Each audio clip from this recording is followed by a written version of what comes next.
Hi, and welcome to today's tutoring session. Today we're going to be covering fisheries, which is a form of renewable resource analysis in economics. First, we're going to model a fish population that's based on a logarithmic growth function. Basically, what that means is that if this is the size of the population, and this is time, then what happens over time is that the population starts small and increases faster and faster until it reaches a maximum point, and then it begins to level off again until it basically becomes flat. Now, what we call this point right here, some of you might be familiar with biology or you've taken a fisheries class, this is our carrying capacity. The reason that the population tends to level off over time is here you have a lot of very young, healthy fish in a very openly abundant system with a lot of resources, and so we have a lot of reproduction. And what happens is the population begins to age over time, and the amount of resources that are available per unit in the population starts to decrease. And so what we see is we start to see less and less growth until it levels off, and our birth rate is equal to our death rate. That's what carrying capacity is. Birth rate is equal to death rate. And so basically it's a sustainable point. That's where the population is going to stay as long as the system doesn't change much, availability of resources. So we can call that K. And what we also see here is this is our maximum growth point here. That's where we have the highest growth rate. Now, when we're going to look at this in a different way, we're going to also call this our maximum sustainable yield, or MSY point. However, since we're just talking about the growth of the population, there really isn't any harvest occurring, but if harvest was occurring, that's where that would occur. That's where our maximum growth rate occurs. If you're familiar with calculus, or even if you're not, you can see that this is where you have the steepest point on the curve. If you draw a line that is parallel to the curve at that point, it's going to be steep. You can see it's going to be not so steep here, it's going to get steeper and steeper, and it's going to start to level off again. So what we're going to do is we're going to draw this in a different way so that you can take another look at it. So now we're going to draw this by just modeling the growth rate of the population. So on this side we have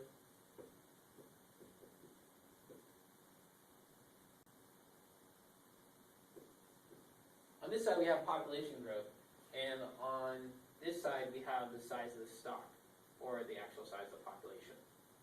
So we're modeling population growth as a function of population. Now, so what we're going to do here is we see that when the population is small, we have kind of a low growth rate, which means we start over here. And then as the population increases in size, the growth rate gets bigger. So we're going to do this. And then at some point right here, kind of halfway in between carrying capacity and the really low population rate, we're going to hit our maximum sustainable yield, or the maximum growth rate. And then the growth rate is going to start to level off again, get smaller and smaller until it becomes stable, and that's where we get our maximum population size. So this is our carrying capacity. We'll call this K. This point is where we have our maximum growth rate. We'll call that, let's call it MSY for now. Even though, like I said, we're talking about growth rates, not harvest, and this is zero population rate. Now say we have a population of fishers which begins to harvest in this fishery. Now the reason we call this maximum sustainable yield is anything on the graph, basically this area below it represents the growth rate of a population over time. So if you harvest right here this amount of fish, or that's the amount of fish you harvest, whatever the numbers are on this axis, then you're going to just be taking the growth in that population during that year period, and the population is not going to change size. And so it's going to stay the same size, it's going to grow by the same amount again because this is our stock rate, and you can keep doing that over and over again in time without changing, so it's sustainable.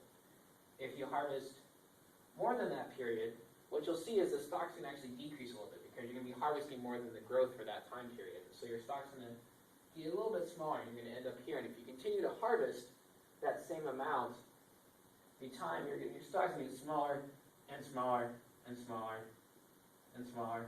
Pretty soon there's not going to be that many fish. You can't even harvest that much anymore. It can be hard to find. And eventually, your stock's going to fall to zero. It's going to lead to extinction. So it's not sustainable that way. And if you're here, what's going to happen is your stock rate is actually, your stock size is actually going to grow. Because if you harvest this much, but there's this extra amount left, well, the stock's going to get bigger. And then you harvest that much again, there's this much left, stock's going to get bigger. You harvest this much again, but then there's a lot more growth, and what's happening is the stock's going to get bigger and bigger and bigger as you keep harvesting this amount. You keep having this amount as your excess growth rate. And eventually you're going to stop over here when the growth rate of the stock is equal to your harvest rate. So you can see some of the different ways that we can use this to see what happens to the population over time as it gets harvested by fishers. Now what we have is we have two bioeconomic equilibriums here, basically spots where the population is stable with the harvest rate. And that can be either on this side of the graph or on this side of the graph. Now this isn't a very stable point, because as you can see, if your harvest rate is a little bit bigger than the growth rate of the population, so we go down to zero, and if it's a little bit smaller than the growth rate of the population, it's going to end up over here. But if you're over here, what happens is, if your harvest rate is a little bit bigger than the growth rate, it's going to decrease until it hits this point. And if your harvest rate is a little bit smaller than the growth rate, it's going to increase until you hit this point. So you can see, for the most part, anywhere on the graph, from here to here, you're going to tend towards this point. If you're right here, this is the only place you're going to stay here, and if you're over here, you're going to decrease to zero. And so these areas over here tend to be your most stable points. And if you're talking about sustainable yield as harvest rate is equal to growth rate, then this is going to be your maximum spot, because that's where your growth rate is the maximum. That's why we call that MSY, or maximum sustainable yield. And in this situation, MSY occurs at half of K. One more thing I want to talk about is where your maximum profit is going to occur for fishers. Now see, effort is a function of population size in terms of the amount of money you get per unit of effort. And so the larger the stock, for the same amount of equipment, the same amount of time, there's going to be more fish in a given area. And so you're going to require less effort to get more fish. And so, however, you can't harvest much here if you want it to be sustainable. So what you're going to see is as you increase your stock size, you can see between here and here increasing stock size by approximately a third, the amount you can actually harvest decreases very little, but the ease of finding fish increases a lot. And so what you're going to find is if you're looking at where it's the most profitable place to harvest, it's going to be somewhere here, a little bit larger than maximum sustainable yield, but quite a bit smaller than maximum stock size. Now we're going to take a look at the Gordon model for fishery. The Gordon model for fishery can be useful to tell us three different things. At what level of group effort is optimal to maximize profit for each individual? Where does maximum sustainable yield occur based on revenue? And when does full rent dissipation occur? Now we can use this by analyzing three different things. Our marginal effort cost, MEC, our marginal revenue product, MRP, and our average revenue product, ARP.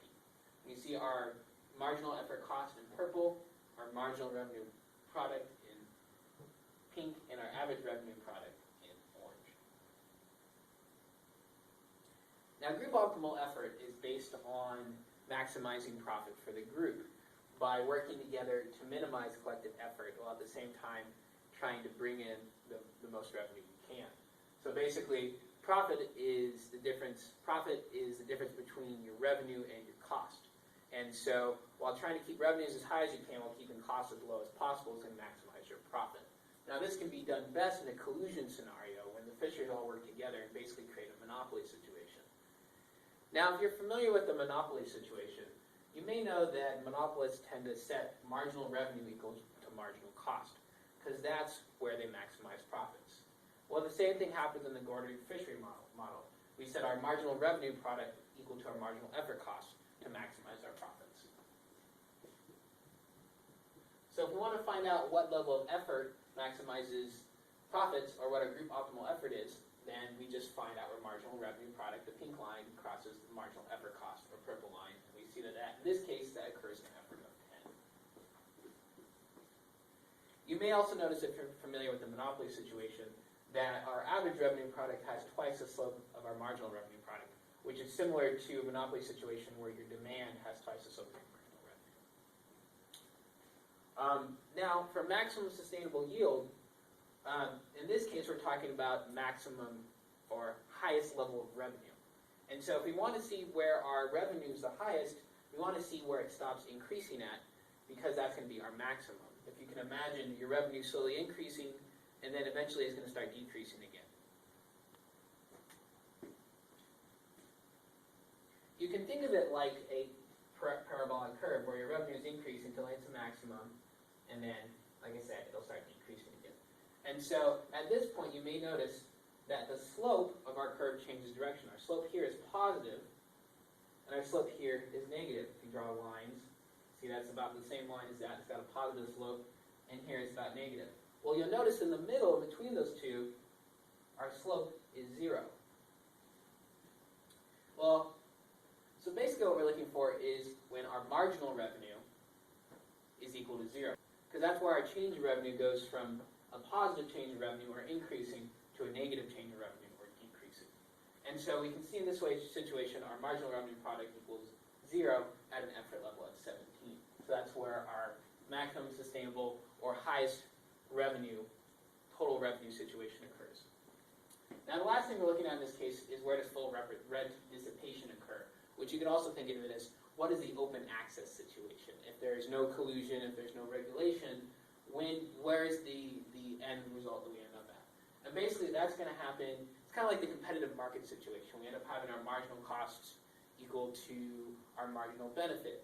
And in this case, we have our average revenue product is going to be equal to our marginal effort cost. Like I said earlier, if you're familiar with the monopoly situation, the average revenue product is kind of like our demand curve, and our marginal effort cost is kind of like our supplier marginal cost curve. And so when those two cross each other, then we have no more available profits.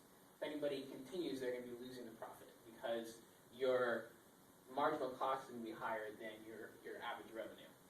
So that occurs in this situation at an effort of 19. And the reason that we call that our open access situation is because after that point, if you're above that, people are going to leave the market until you get back to that point.